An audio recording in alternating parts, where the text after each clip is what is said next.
Et bonjour à toutes, bonjour à tous, bienvenue sur philippejandrock.org, j'espère que vous allez bien.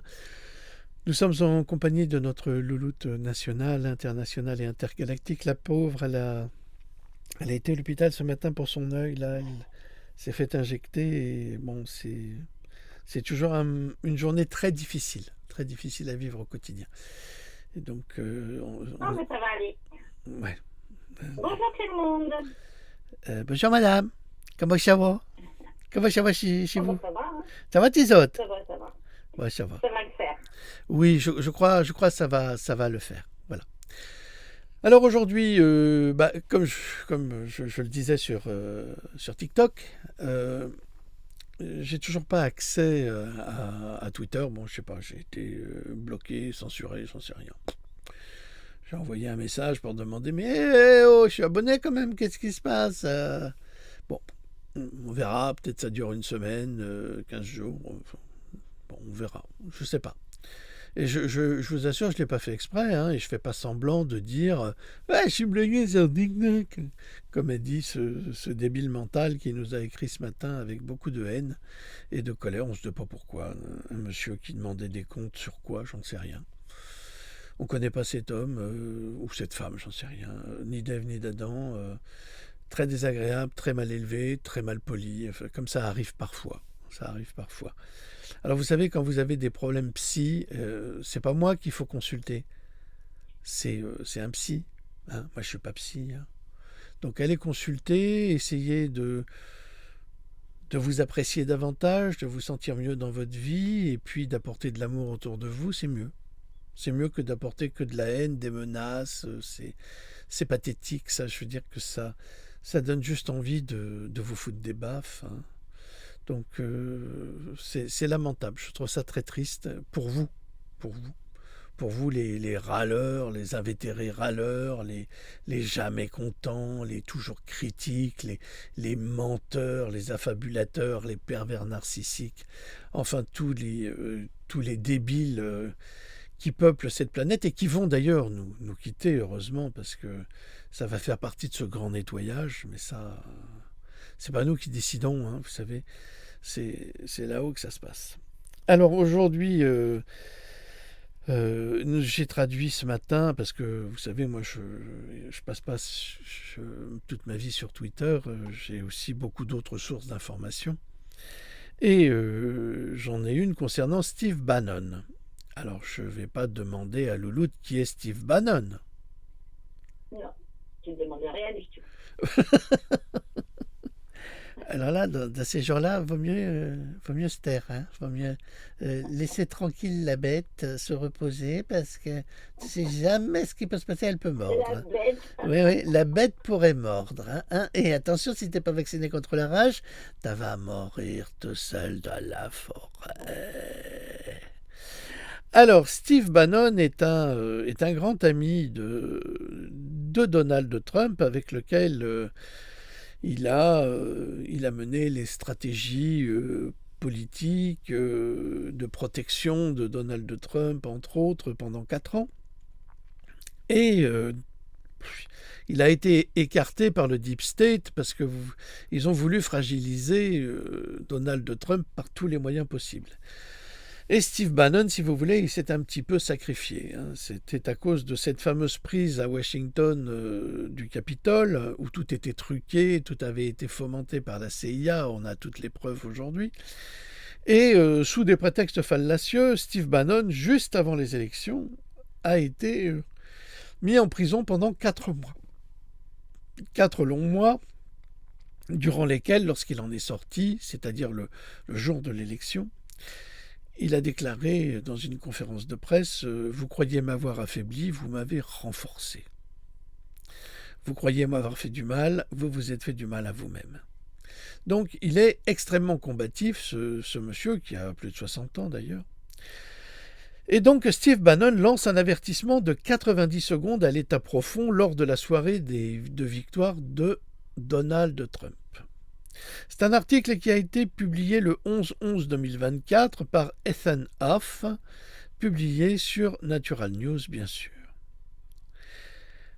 L'un des partisans et alliés les plus enthousiastes de Donald Trump tout au long de la carrière politique tumultueuse de l'ancien président a prononcé un discours puissant après la victoire de Trump, avertissant l'État profond que la justice arrivait.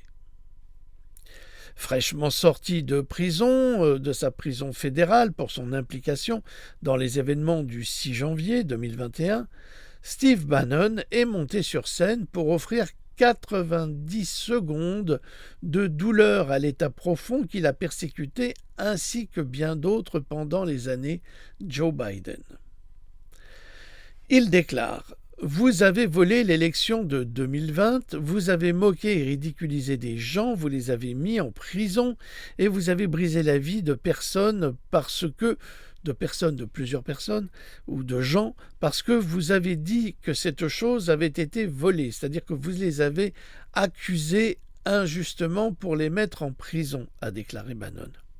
Toute cette histoire de mensonge est en train d'être balayée, Biden est en train d'être balayé, Kamala Harris est en train d'être balayée, et MSNBC, chaîne de télé, est en train d'être balayée.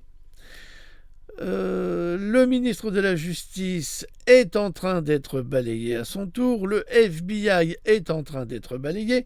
Vous êtes nuls, d'accord? Maintenant, vous allez payer le prix pour avoir essayé de détruire ce pays.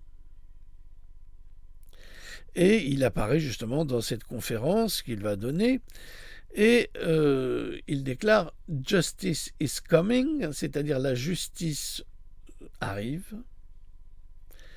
Et « Waiting for Trump to speak », et là on attendait que Trump prenne la parole, parce qu'il attendait les chiffres, pas définitifs, mais il lui fallait un certain montant pour être certain qu'il était président. Et à 265, je crois qu'il est sorti, et là il n'était plus battable. Alors, je me suis trompé, oui, moi je croyais qu'il ne parviendrait pas à devenir président, mais sachez qu'il est président, oui. Mais s'il n'est pas validé, il n'est pas président. Et là, ils sont en guerre contre lui par tous les moyens. Et pendant les 2 mois, au lieu de faire une passation, j'allais dire pacifique, ils vont tout faire pour l'emmerder ou l'assassiner. Alors, vous souvenez-vous de toutes les fois où l'État profond s'en est pris à Trump et à ses partisans. Là, on voit une jeune femme rousse aux yeux verts avec la tête de Donald Trump guillotinée. C'est monstrueux, c'est affreux. C'est affreux, moi je trouve que c'est affreux. Bon, passons.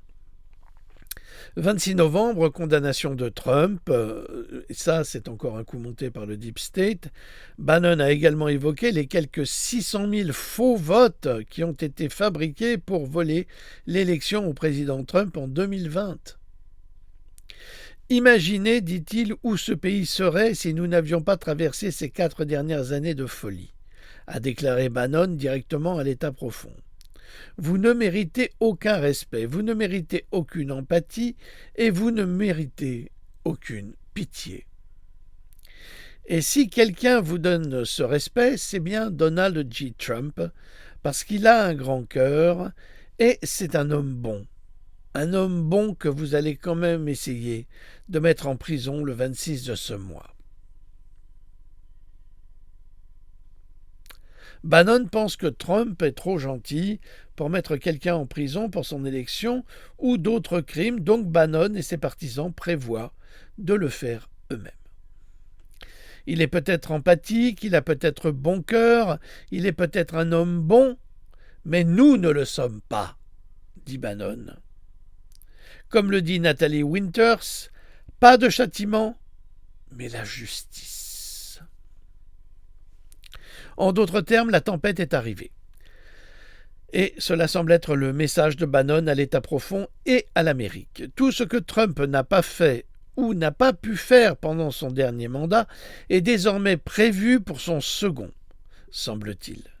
Steve Bannon et d'autres partisans de haut rang, pas de haut rang en Algérie, de haut rang, de Trump veulent que justice soit rendue aux rats des marais marxistes, pour citer une source médiatique, qui ont détruit des vies et déchiré le pays dans leur pays impitoyable et beaucoup plus contrôlé.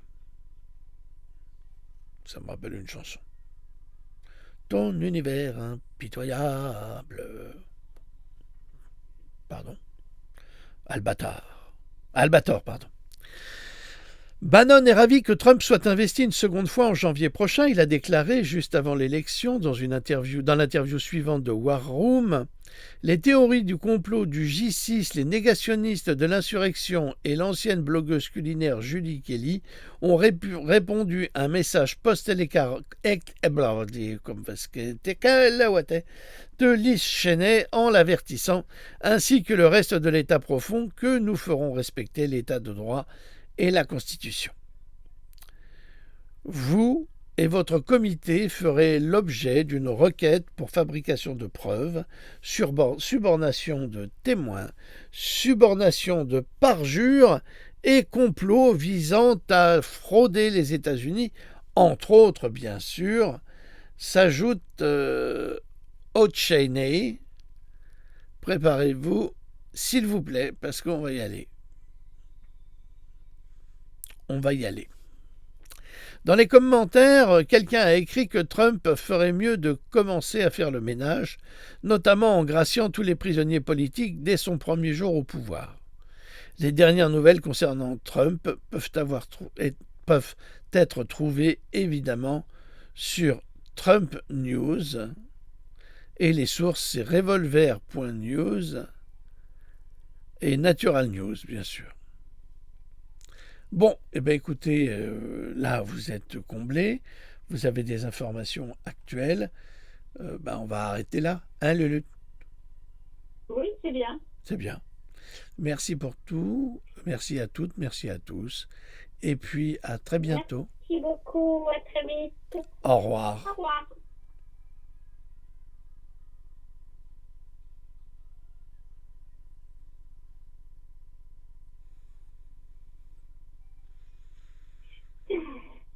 Et ben voilà quoi.